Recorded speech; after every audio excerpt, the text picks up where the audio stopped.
Welcome back to a new episode of Southern Utah University's Teaching and Learning Podcast. I'm your host, Matt McKenzie. As we wrap up our conversation with Dr. Chris Younkin, we're going to go ahead and explore what is going on at SUU when it comes to creating affordable learning materials and open educational resources. Join us now as we talk about the research that he conducted when he surveyed faculty at SUU. All right, Chris, thanks for taking some more time with me here to talk about affordable learning materials. And when we left off, we were talking a lot about, students and customizing the experience for our learners. I'm really curious because I know you've done some research on affordable learning materials in our SUU population. What have you found? Yeah, so in fall of 2023, I did a survey with instructors here at SUU, and I just wanted to get a sense of how affordable learning materials were being used here on campus. So it ended up having a total of 186 people responded. And of those, a really high percentage were using at least one kind of affordable learning material. So for the purposes of the survey, kind of as I mentioned last time, affordable learning materials were anything that was $50 or less. And so in the survey, there were different options, print or ebooks that cost less than $50, OERs, instructor-created materials, or other kinds of materials. And there was also, I would like to use them, but this doesn't work for my class, or these kind of materials don't exist, or I don't currently use it, but I'd like to in the future. And so of that, in the results, the respondents listed out the different classes that they were using affordable learning materials for. And it turned out that by my best calculation, there were 269 individual course sections that had at least one kind of affordable learning material. And we I'm not a statistician, so we got to take these numbers with a little bit of a grain of salt. But I looked up the total number of courses that were offered at SU, and this includes everything. So online, hybrid, everything. All of it. Yeah. There were 2,987 total courses offered in fall of 2023. So of those 269, and this is only representing the people who responded, that's about 9%. So according to this, we know at least 9% of the courses have some sort of affordable learning materials, which in total, 9% isn't a very high percentage. But if you think about the number of students that are in those courses, like, if they have at least, 20 or 30 students, and then you multiply that by, 269, and then whatever the textbook cost would be, and, it's a lot. I'm terrible at math. Yeah, I'm not very good either, but it's a really big number. Yeah, but it's a big number. And of those, there were 176 sections that used OERs. And so what that tells me is that not very many people are using OER in comparison to the total number of courses that we have. But there are people in a lot of different departments around campus who are using them. One of the interesting things, I won't say what the class is, but there is a class where it's a GE class where there are several sections of the class, and almost all the sections use an OER. One of the sections uses a textbook that costs about $125. And so the students who end up in the one section, and so that kind of got me thinking about, if I was going to make the biggest impact, where would I start? So 1,000 level GE courses, that's a natural place to start because a few reasons. One, a lot of students who are taking those classes aren't going to be in that major. And so, if I'm taking a psychology, if I'm taking Psych 1010 and, I have to pay over $100 for a psychology textbook, but I'm, a theater major or something, that's not the best deal. And so, as I'm trying to figure out how do I, as as far as I know, I'm the only person with OER in my job description. So as like the sort of the Lone Ranger of OERs here on campus, how do I go about trying to expand this? And so I think knowing that there are people out there who are just doing this on their own, people who know that it can be a lot better for students to use an OER. And again, I keep qualifying this, but it does depend on the subject, and not every subject has a well-developed OER.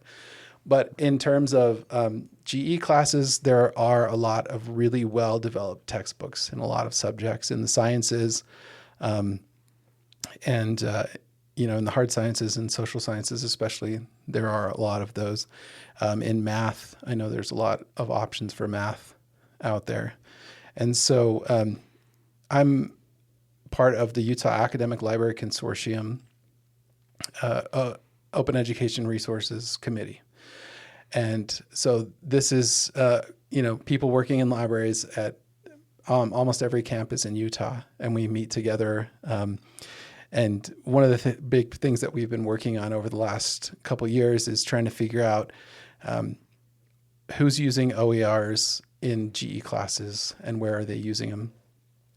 The idea being that here in Utah, there's a transferability requirement. So if you take a GE class at Utah State, you should be able to transfer to the U, and those classes should be equivalent. So our thinking is that if one professor at one college is using an OER for one GE class, in theory that OER should be usable in every GE version of that class all across the state. So we're trying to develop, and it's a very complicated thing, but there aren't a lot of us, but we're trying to develop a list. And so we've actually started to develop through Utah Education Network, UEN, we've developed what they call a hub. And up to this point, it's and this hub, it's an online place where people can go and you can put resources on there. Up till now, that's mostly focused on K through 12, but we're trying to pull in higher education. And so our vision is that we could have a full set of OERs on the hub that anyone teaching any GE class across the state can go to that place and look at it and find a textbook that they could use. Now, there are challenges involved with switching textbooks, and it would be the same if you're switching from, one publisher to another publisher, right?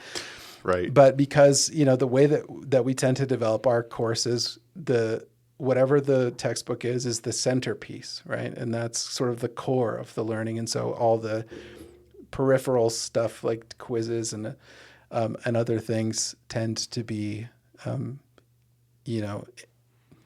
intricately linked to the content of the textbook. And so if you're going to change from, a $200 science textbook to an OER, which,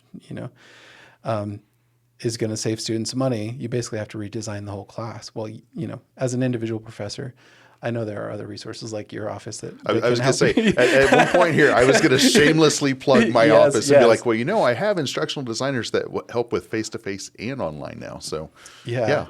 And I think that's a process. And so making the choice to switch to, and even if there's no OER available, but you want to kind of put together a custom set of library materials, and have those, linked in the course, and, I'm not the only one. So for the more discipline specific or the subject specific information, everyone who teaches here at SUU has a librarian who's the liaison between the library and their department. And so all the librarians can help with finding the content.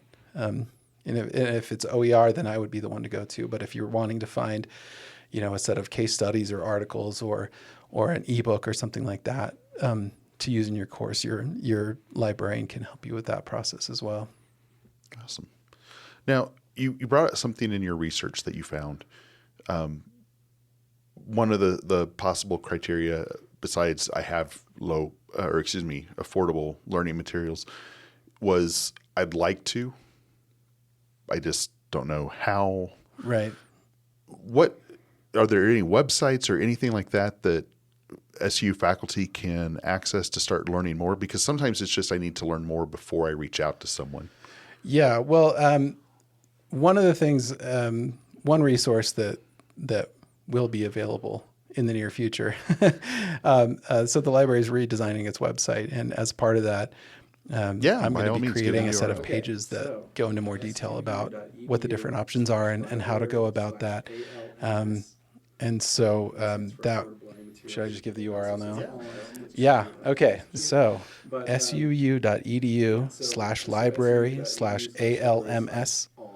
And that stands for Affordable Learning Materials. It also says ALMS, which, I think is cute. But so suu.edu/library/alms is the website, and we're hoping to fully launch that in fall of 2024.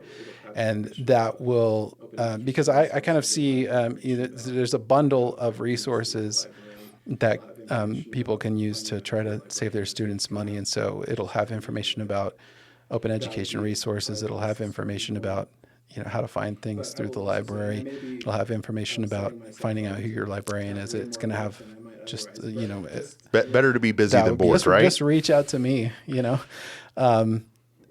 and it doesn't often take long. I mean, I have faculty who come to me, and sometimes I can find something within 5 minutes that will work. Sometimes it's a longer process, but I can at least get people started. And one thing that I should say is that I'm not the content expert. I'm not the subject expert. So I can help get people in the right direction. I can help them to use the tools to be able to search and find things. But once you actually find something, as a faculty member, you're the one who's going to have to look through that content and see if it works, because I'm not going to know. Yeah, we tell faculty the same thing when we're designing courses. We can make it look pretty, but we can't tell you that it's right or wrong as far as the rigor of the content that you're trying to say the students need. Yeah, and this doesn't have to be something that you do on your own. One of the things that I'm going to try to encourage moving forward is trying to get people to collaborate. And so, if you have 5 sections of a class and you have 2 or 3 people teaching the class, it doesn't necessarily have to be, an individualized thing, and also encouraging with departments, trying to find people who, and if you are one of these people, please reach out to me, but trying to find people who are doing this because they feel like it's the right thing to do. People who maybe have been working in obscurity for years at this point, right. but trying to bring those people together. And I would assume that in every department on campus, there's at least one person who could be a champion for OER and could try to help encourage. And I know different departments and different colleges work differently, and it's a process of trying to figure out what's the fullest extent to which we could take advantage of these resources. And it's going to vary from department to department. Well, and as you've said all this, the thing that keeps kind of bouncing around in my head is Dr. James Lang's book, Small Teaching. I don't know if you've ever read that book, but he talks a lot about doing the small things. Don't feel like you have to go in and change everything all at once. Mm-hmm. Change some little things. Start with, when you decide, hey, I want to start exploring this, start with a few articles for 1 module or 2 modules or something like that. Mm-hmm. Or this week we're going to do modules in my face-to-face, or not modules. We're going to do articles in the face-to-face, and then we'll go back to the textbook. And slowly make that transition, that it doesn't have to be something that you do overnight, because that can be very overwhelming. And we run into that with online course development where, I need all the bells and whistles of Canvas, and I want everything. And it's like, let's go where you're comfortable first. Yeah. And I like I mentioned last time, I'm an instruction. I did a lot of instructional design. Instruction was kind of my main I remember thing. When you and I met for the first time over in your office, and we were talking instructional design. Yeah. Yeah. And that's something I actually have been doing for a long time, but I think the more simple, direct, and unambiguous things can be, the better for students, the more well organized it is. And so, if you're going to be, especially if you're going to be combining things together, like it has to make sense how they fit into the overall scheme. But I'd say one important thing that I feel like I wouldn't be doing my job if I didn't mention is that you have to be aware of whether or not you're allowed to use it in relation to copyright law and authors' rights. So one of the things that I think probably happens more than we might think is, if you can find a free PDF of the textbook on some website online, you just give your students that link and then they go to it. Like that's shady. That's illegal. Don't do that.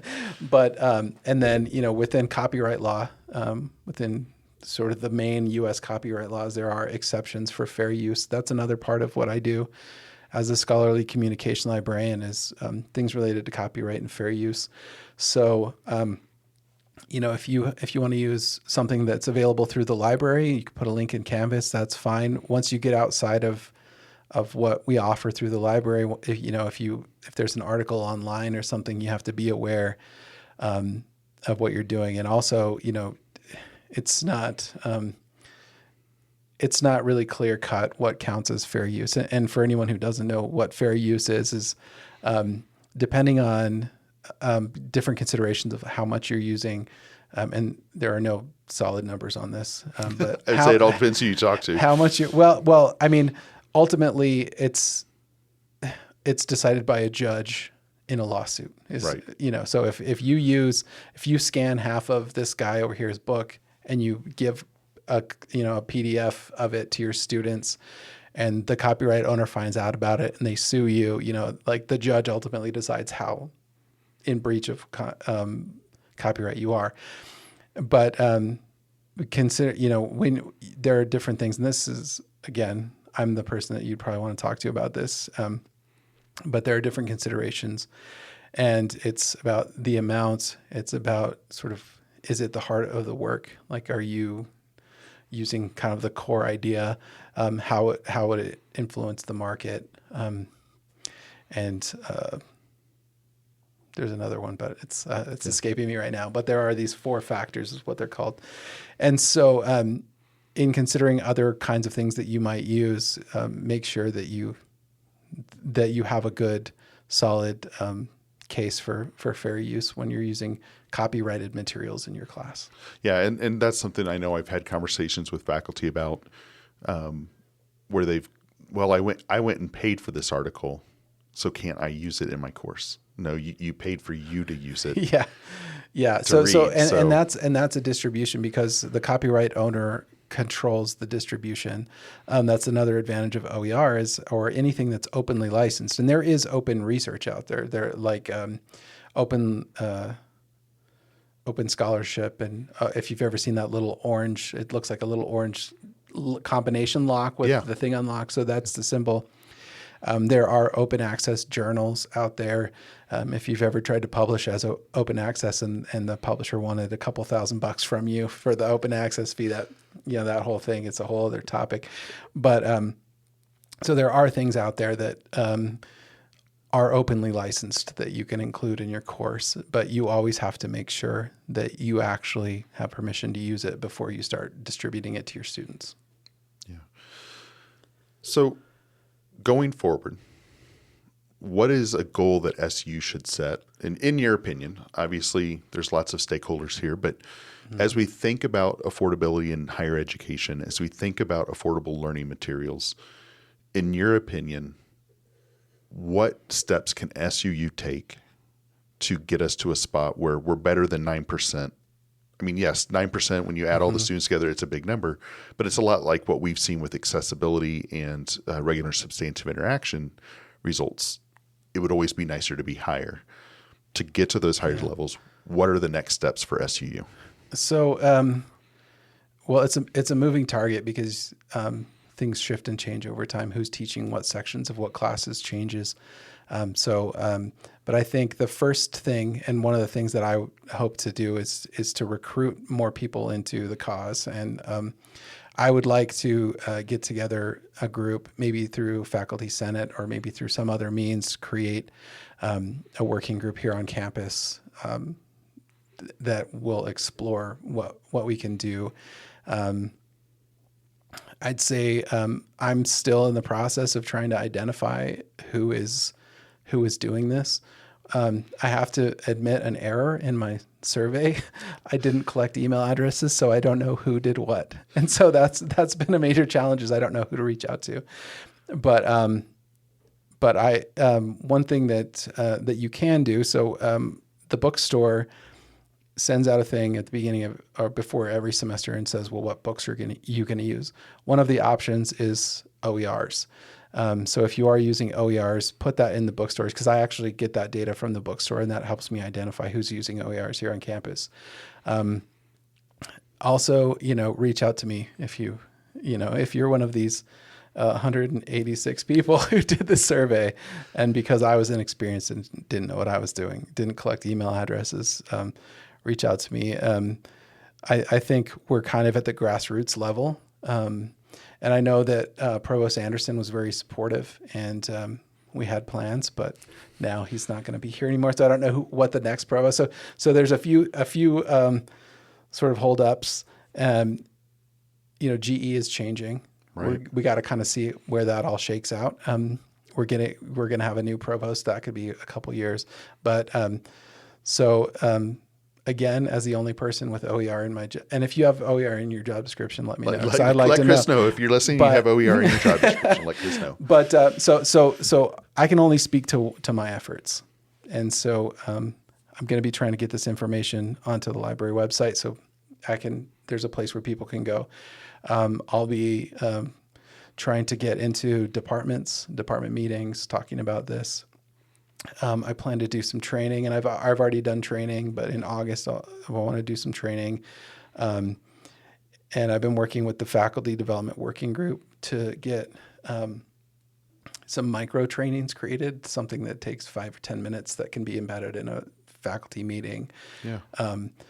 And just really kind of get awareness. And I'm going to try to identify who's already doing it and how can we start to kind of build some buzz around it so that we can get more people involved. And OER, especially the high enrollment OERs, are definitely kind of the main target. I'll pitch this out if you're interested. CTI would be happy to partner on a professional learning community on this, whether it's the fall, spring, wherever you're comfortable. No pressure to do it, but I think. Oh, that reminds me. One other thing that I wanted to do is to get a professional learning community about this with CTI. So there you go. See, good thing we're meeting today. Yeah, no, I think that would definitely be, because a lot of people are aware that OER is a thing. I think some of the hangups that people have is that either they might have the idea that OER are lower quality because they're free. I think that's a cultural thing. Or there may be people who are like, well, I used Campbell's biology when I was a student, so my students are going to use it. Or, this is how I was taught, and so I'm going to continue that. But I think, times change and technology changes, and there are a lot better options for OER now than there were 10, 15, 20 years ago. So, I see a lot of similarities. I see a lot of similarities between OERs and online learning. If you asked me about online learning 20 years ago, when it was really kind of becoming a thing, to where it is now, there are leaps and bounds, and there are leaps and bounds that online learning needs to do in the next 20 years too. Yeah. So I can see where there's that hesitancy, because there's a lot of people that we talk with about online learning of, I've done that and that was horrible, and they're blah, blah, blah. Whatever experience they had 20 years ago shapes what they're thinking now. And I mean, within the flow of anyone's life, OER might be a little blip on the radar that they barely are aware of, because they're just like in the trenches, just getting their work done. But I think it's always valuable to kind of take a step back and think, can I be doing this in a better way? And I think especially with, the rising costs of food and housing. I mean, just in the last few years, things have gone up significantly. The problems of affordability it's only getting worse. And so I think at the heart of it, SUU is a student-centered place. And I know that we focus on education. We have small class sizes so that we can have more one-on-one interactions with our students. And, we are a teaching institution. And so that is our main focus. But all of that is affected by what's going on in the students' lives outside of the classroom. So if you can save them a couple $100, that I think that should be a consideration in how we're caring for our students. Absolutely. Chris, thank you for taking the time to meet with me today and talking about affordable learning materials and OERs and inclusive access and setting up a PLC. So I appreciate your time, and I look forward to seeing where this goes and what we can do better at SUU. All right. Yeah, thanks for having me. As you can see, there are many resources that faculty can use to create affordable learning experiences for our students. Thank you to Chris Younkin for taking the time to talk to us about this, and we look forward to seeing more OERs and affordable learning materials being used at SUU. In our next episode, we're going to talk to SUU's instructional design team. SUU's instructional designers take time to help faculty map out their courses, create objective alignment, and ensure a high-quality course. We look forward to seeing you back on a new episode of Southern Utah University's Teaching and Learning Podcast.